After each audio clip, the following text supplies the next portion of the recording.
বলেন, নামাজ পড়ে কিন্তু জাকাত দেয় না, কি হবে? এগুলো আকীদা পরিষ্কার করেন। আকীদা কি শুধু আল্লাহ কোথায় ওটার নাম আকীদা? রাসূল কিসের তৈরি এটার নামই আকীদা? কি করলে ঈমান টিকে থাকে, কি করলে ঈমান হারা হয়ে যায়, এটাও আকীদার অংশ।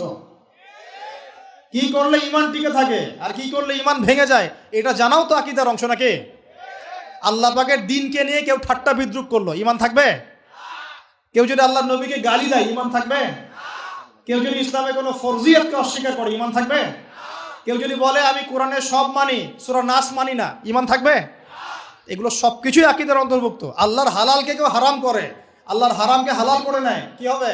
এগুলো কিসের অংশ? সুবহানাল্লাহ। পরিপূর্ণ জ্ঞানটা অর্জন করেন, তারপর দেখেন কোনটা সত্য কোনটা মিথ্যা।